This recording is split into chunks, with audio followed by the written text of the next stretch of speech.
More than 70 million Americans receive Social Security benefits each month. What would happen if that income suddenly stopped? Stay tuned to find out.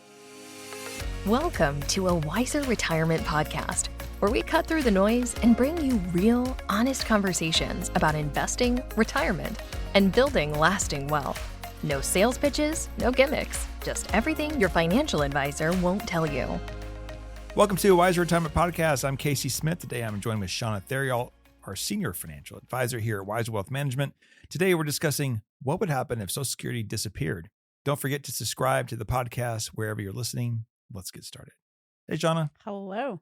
So how many times in a planning meeting do you hear people say, just don't count Social Security? A lot. And after a few minutes later, they say, no, you can add it back in. Right? Well, I don't ever not count it, except for like very, very, very young. But most of the time I'm like, no, we should definitely count it. But well, we'll start with the basics. Where did Social Security come from? Where did it come from? How do we get started down this Social Security track? Well, I'm assuming it was started by the government years ago, because the government created three things for seniors. They created Social Security for income, Medicare for medical insurance, and then actually reverse mortgages so you have a place to live. People don't know that. It's a HECM product. I don't recommend reverse mortgages. I'm just saying. That's a whole different podcast. I'm just saying that's the three things. So you have income, medical insurance, and a place to live. So it started, I don't know what year. 1935. Okay. So 1935, and they had a whole bunch of working people pay into the system to help pay the people that were not working or the retirees. Yeah, it was during the Great Depression, and they basically said, hey, we got to help this older crowd. This can't work. To help poverty. So many people think that Social Security is like you put money to an account, and then when you're old age, you get to pull the money back out. That's not how it started. If it started that way, it would take a whole lifetime for the first generation to benefit from it. They needed people to benefit right away. So they had working people pay into the Social Security system, which then immediately paid people of age. So really they had a shortfall from the beginning. Yes. Is what you're saying. Yes. It's always running at a shortfall, right? So then I'm really less worried right now because it's always at a shortfall. Right. So you have these baby boomers that created a problem, in that there are more people working than people retired. So we created this fund that would go into this trust, and that money would go into the trust so that when the baby boomers became more people retired than people working, then we pulled the excess out of that trust. And what happened was the government borrowed from that trust, never paid it back. Trust is going to default probably in 2033, somewhere in there. So the issue is people go, oh, well, Social Security probably won't be around by the time I get there. And that's not true.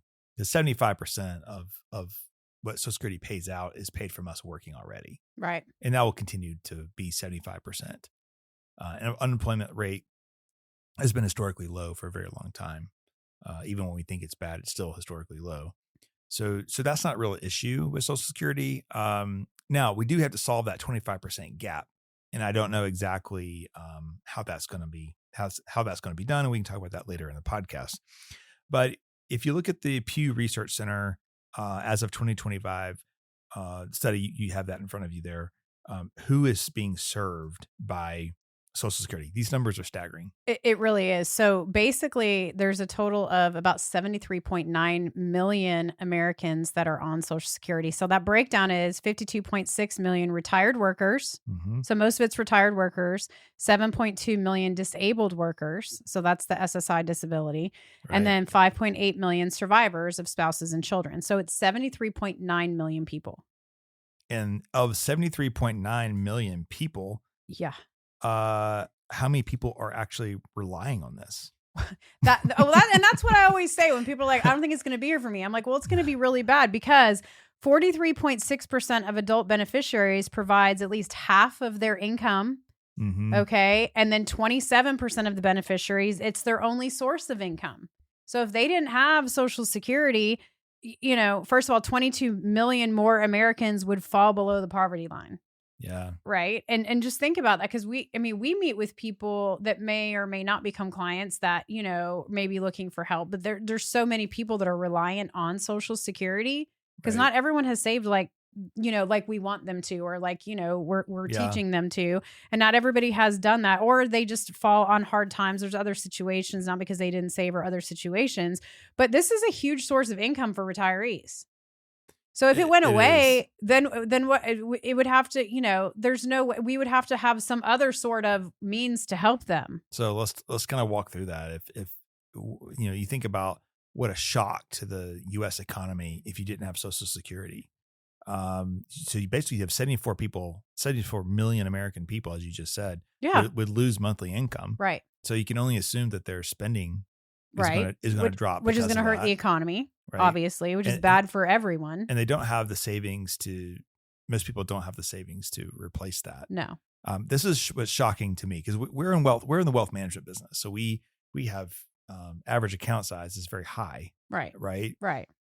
Average 401k balance in 2025. This is in America, people. Average 401k balance in 2025 was $127,000. Right. That's produced by AARP. Mm-hmm. $127,000 is the average in your 401k. That's crazy. Yeah. That's crazy. You can't live off that. Right. So there's no way that those people with those kind of balances are going to be able to survive without having their Social Security checks. Definitely not.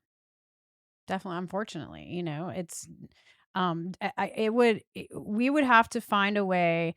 I mean, there's no way they would sustain it long term. I mean, the poverty rates would rise dramatically. We would have to help them in some way. Right. So, it's currently helping them live above the poverty threshold generally. Then if you think about it, it's like, okay, what would that do to even their families? We always talk about that squeeze generation where it's like, okay, we're trying to help our parents, but then, also, raise our kids in the college. You're not going to let your parent just flounder. So, no, I think, so then it would cause pressure on everyone. Not only would the taxes go up, because they have to find a way to make it work. Yeah. Because otherwise it's going to be a bigger problem than it even is right now, I think. I mean, you would lose $1.5 trillion in economic spending, according to USA Facts. Which impacts everybody. Yeah. I mean, that means the shop owners, the stores, they're not getting the revenue, which means potentially they lay off people. I mean, it would be a huge economic reset if it were to disappear. Also, too, you think about the family dynamics, like Social Security helps people pay for assisted living. Yeah. Helps people, which, in our culture, assisted living allows for working parents to keep working and not stay home, take care of mom. Yeah. Where in other cultures, it's just not necessarily that way. But you'd have to have mom and dad come live with you, most likely. Probably. So the family dynamics would greatly change. Yeah. In what we're used to in our cultures. Which would be less spending for everyone, because then they would be helping and feeding more mouths and helping, Correct. And then it's like, okay, I guess you could say, well, you'd have more money in your paycheck because then you're not putting it towards that. Maybe that would help. But I mean, think about how much money you've poured into that over the years. Do you think they're just going to not have a mutiny on their hands when you put all this money in and you get nothing? Right. I mean, I guess it would just be a regular tax like any other tax, but I mean, just imagine, I don't know. I just feel like I just don't think that would fly over very well. Yeah. All right. So if Social Security, will Social Security actually disappear 100%?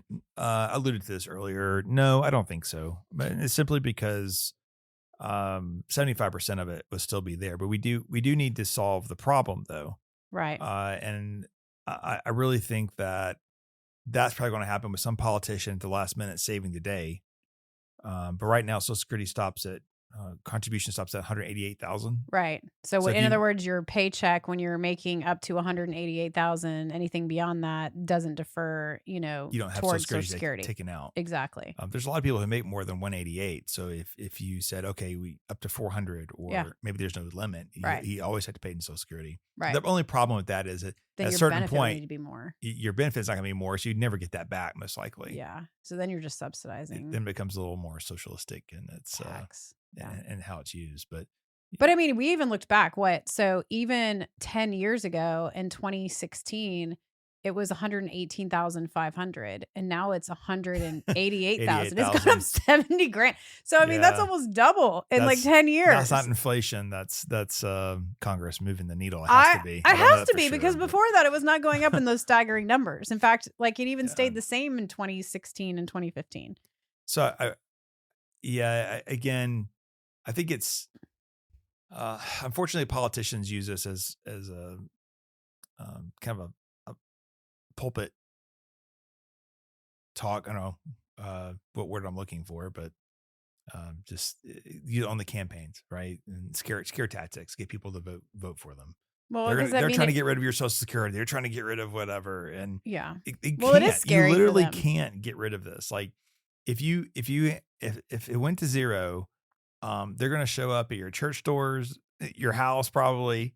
Right. People asking for food. I mean, there'll be food lines like you've never seen before. It's probably going to feel like the Depression again. Yes. I mean, seriously, that's, Yes. I just don't, how do they solve for it? I mean, like you said, they could give you less benefit. They could do it, income based, which is still kind of, if you have higher income, then you've probably paid more in potentially, but they could do that. Well, They could make the ages later like they've done. When they fix it, it's going to be uncomfortable for somebody. I think 99% of it is probably solved by no matter what you make, you're just going to pay in that percentage to the Social Security. Right. And then they've already adjusted the age a little bit in some of the recent stuff. Right now, full retirement age is 67 for most. And then if you wait till 70, you get a higher payout. Those are different things that you could tweak with potentially. Mm-hmm. It's hard to believe they would take it above 67. But if people are living to over 100, but isn't the life expectancy declining because of the health in America? I really feel like I've heard that. I see that, but then at the same time, I see these medical journals about this medicine coming down the pike that's going to make us live to 120. So I'm not sure. Sometimes I feel like these articles are written for the narrative of the person that You're probably right. Of what they want you to believe. True. True. If you're selling healthy food, you're like, the food's killing you. Everyone's dying sooner. You need to buy this product, right? You're selling drugs, and the drugs are going to help you. If you're selling drugs, you're going 120, right? So I don't know. Or 3D printers, evidently they can print hearts. Which is crazy. What? Yes, that's a thing now. Really? Yeah, we can 3D print organs now, which is crazy. Wow. Obviously, it's not. No, every city does not have this, but still experimental. But isn't that crazy? That is really crazy. Before we jump back into the episode, do you know if you are ready to take off and launch into retirement? Get your pre-retirement checklist, a free guide from Wiser Wealth Management. From cash flow to Social Security, we've got your countdown covered. Go to wiserinvestor.com/guides to download your free guide today. Now let's get back to the episode. I read this, or I was at a conference last year, and one of the keynote speakers was talking about, everyone's a 60-40 allocation, but that's wrong because we're going to live to be 105 on average. And 60-40 is way too conservative. You could be 80-20 for a long time. And it was and then it flipped into crypto. It was really weird. It was like, wait a minute. I'm looking at the headline of the of the conference. I'm like, wait a minute, this is not. What are they selling? I didn't sign up for this. What are we? You're gonna live a long time. Buy some crypto. And it's like, what? I don't understand what's happening here. But I think the science was correct. So it is something that, and we're seeing that. We're seeing people live longer. Yeah. I don't feel it. I don't know. I don't see Which it with means that clients though. Which means that Social Security has to pay out longer. I don't feel like our clients are living to their 90s. You don't think so? No, I haven't seen that. I don't feel like I have. Yeah, that's true. I mean, we do meet new people that are already sick, I guess. Yeah. So maybe that's a little different, but I wouldn't assume that. I mean, financially, you should. No. Maybe. Well, we run it to 95. And usually, and with the thresholds we use, there's still money left at 95 because you don't want to run it to zero at 95. True. Well, we just don't know. The longer we live, the more Social Security has to pay. So sometimes I think maybe the government has an incentive to kill us off at some point. But don't you think, do you know what's happened? So isn't this true though? The longer we live, the longer we end up working because our life expectancy is longer. I mean, people didn't used to work into their 60s, did they? No, I mean, used to all be dead by the time we were 30 in Right. the caveman age. So I don't know. We've obviously progressed since then, whenever that was. Thank God. Right. They weren't nice to girls back then. Right. That's right. Yeah, no progressives in the caveman age. So I feel like, if life expectancy is longer, then people end up working longer. I don't know. I feel like that. Maybe. And then they're paying more in. Yeah. And then the Social Security age would get kicked. So yeah, I think the government would have to help them get there. Why would you be working past 67 if there was an incentive to work past 67? yeah, unless you couldn't just afford it, which is why some people work till 67 now. Yeah, true, or later. Yeah. Yeah. Yeah, we see people that take Social Security and then they're still working just because they are one of the averages of the 127. Yeah, unfortunately. very true. Yeah. Yeah, I think if you are a person of means, Social Security means less to you, right? Yeah. But I don't. But you have to think about not just yourself in this scenario. You have to think about your community and the country as a whole. Yeah. That there's a lot of other programs that would need to be developed, maybe locally, to help people that all of a sudden lost Social Security. So I think if Social Security goes away, then I think the U.S. government probably has gone away at the same time. Honestly, I think that the two and two are just tied together. And all this bantering about Social Security not being there and they're going to cut out Social Security, I just don't see that happening. We control our own currency. We can go print the money to solve this problem if we want to. Yeah. We've done it for many other things. Right. So we have every ability as a country to solve this because we don't depend on other countries to set our currency like they do in the European Union. Mm-hmm. So I think that it needs to be a part of your plan for most, I say, everyday Americans, even the millionaires next door. If you're a millionaire next door, just drive the Honda, live in a modest house, got a couple $1 million in your brokerage account or IRAs. Do you need Social Security? Yeah. I can't make those plans work without Social Security unless their expenses are cut way, way, way low. Yeah. Absolutely. So point of all this is that government has no incentive to solve it right now because the opposing party would be use that to say they increased your tax or they did whatever, right? They're going to solve this in 2032 at 12/31. I do think it's delicate though too, because you don't want to raise taxes and then that reduces spending, and then we've had low interest rates for so long, and and the spending obviously drives the economy, and Right. Everyone's watching the markets. I mean, I think it is still delicate to even raise taxes. Yeah, but you're going to have to solve this. Especially because inflation has been so high and people are paying more. The average American feel crushed right now just because of how much everything's costing to raise kids and just live life. I mean, everyone's talking about how expensive it is. So, I mean, raising taxes to solve for it is also delicate too, because then it's less that they can save and it compounds the problem, right? Right. So so then they're going to be more dependent on Social Security in the future if their taxes are higher and they can save less, Yeah, it creates a lot of planning problems. But again, I don't think that it's something that we need our listeners or our clients to be concerned about. Politicians will figure this out, but they have no incentive to do it until the 12th hour.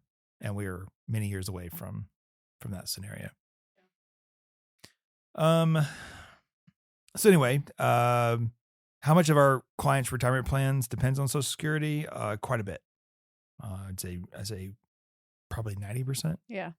I mean, because typically what we see is, and we bring this up all the time, that 4% rule they talk about, that's a thing, not taking more than 4% of your portfolio. And a lot of times when they first retire, the withdrawal rate on the portfolio is much higher than that, usually because maybe Medicare hasn't kicked in or because they haven't started taking Social Security. And so it levels out once they take it. So that's really like the defining difference a lot of times in a client's plan to have a reasonable withdrawal rate once that kicks in. If you're a young person and you don't want to depend on Social Security, you're just going to have to save a whole lot more. Right. So probably the people best equipped to do it are like the fire people that try to retire like 30 years old because Social Security is nowhere in sight for them. Yeah. So it would be much like that. You're going to have to cut out a lot of things, and just squirrel money away in a brokerage account. Yeah. To be able to solve that. But I think this, why do we do a podcast topic on this? I think it's because a lot of people have these assumptions that aren't quite correct to the system. I don't know if I've ever personally met a person that thought Social Security should go away because it's an entitlement. No. Although those people are out there, they show up in the news occasionally. I have not met one. But this is a little bit of like, America is a very successful country, and this is one tiny process in the system that can benefit everybody. Yeah. Even if you don't fully benefit yourself, it raises your neighbor up as well. And it's probably to a purist, like a capitalist, maybe they say we should just save our own and be in charge of our own selves, but not everyone's fully capable of that. Yeah. Life happens, and I think it's a good system, but it needs to not be tampered with. Or borrowed from for other things. Yeah, that's what I meant. Yeah, not borrowed from other things. Yeah. But it certainly. Especially when it's that many people's income. Yeah. Yeah. Another thing too, maybe we'll throw it into this episode, or I will now, is for business owners. You think about all the business owners that have CPAs that say, okay, you didn't have to pay any tax this year. Well, it's because they have all these write-offs and they didn't take a W-2. And in the end, Hurts you. it hurts you. Now, if your business is not worth something, which a lot of times it's not, a lot of times people just create jobs for themselves. They don't really create real businesses. Then you get down to retirement, you don't have anything. Yep. So you've had all this big American dream your whole life, being a business owner and running a business, but you didn't pay into Social Security. You don't have any credits, and your business ended up maybe not even be sellable. So you're in trouble. Yep. So typically in those scenarios, I like to see in successful businesses, the owner pays a salary of that $188,000 to get the full Social Security credit, and then the rest you take as draws, and that way you skip out on the extra tax, the 3.5% tax. Absolutely. In super successful businesses, you put a spouse in there too, so they get a salary for doing whatever of $188,000 for working. Yes, for working. I had air quotes. And then plus you're both maxing out your company 401k plan. That's how a successful business owner would be building their stable future. Absolutely. Then hopefully you can sell a business, and you have a maxed out 401k plan, and you have maxed out Social Security. That's how you would build it. Yeah. For everybody who's just working, you can't really control things like that, but just know that you're paying into the system, and those higher earning years are really important to your overall calculation. Yeah. And make sure you get enough credits too. The 10 years paid in. Yep. You want to work 10 years. I've seen some people that, maybe do it. Well, sometimes you get spousal stay-at-home mom, but I've seen some people that don't pay completely in, and then they don't get a benefit, and they were like really close there. Yeah. And so I've seen them go back to work and, for a little while, try to get credits. Yeah. Yeah. When they've been gone so long. You have to remember when we have whole episodes about Social Security, I didn't necessarily want to dive into that. I just want to address this one thing of Social Security is not going to be there. But if you think about different ways to take Social Security, a spouse can always get half of what the higher wage earner gets. So that's good. Waiting till 70, you get the highest payout. Right. Between 67 and 70, it goes up 8% per year. Which a lot of times, if we're looking at it, it depends on life expectancy. But if you have, husband and wife, and something happens to one of them, then you only get the higher of the two. So sometimes it makes sense, if there's longevity in one of the families, to max out the higher income earner to age 70. So that way, if something happens to one of you, you have that higher benefit. Yep, exactly. So because that's going to be your income, for the rest of your life. And then you can also get half of your ex-spouse's Social Security if you're married for 10 years. So maybe you're a stay-at-home mom and you found yourself divorced and you have a very, very small Social Security. Once you're 67, you would qualify for the full half of the spouse. No, that it doesn't hurt them. Right. Right. But it might be a way to increase your Social Security payout. Yeah, absolutely. Or if your spouse is deceased prior to Social Security age. Yeah. Being able to claim 100% of their benefit. Yeah. And let yours build. I've seen that too. It just depends. You have to look at the numbers. Right. So there's like 500 different ways, if you include disability, to take Social Security. It can get kind of complicated. And disability is actually, Social Security disability is hard to get.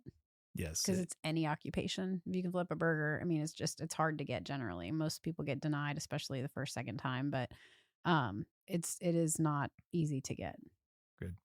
Well, enjoyed the conversation today. Yeah. Hopefully this calms some fears, maybe. but Social Security is out there. I think it will stay, has to stay for these reasons and this data that we talked about. And we'll find out in 2032 what they're going to do to solve it, I guess, right? Because they're not going to solve it before then. Thanks for listening to today's episode. If you like this podcast, please leave us a review wherever you're listening. Your review means a lot to us. If you have any questions about your financial journey, feel free to reach out to us at wiserinvestor.com. We'll see you guys again next week.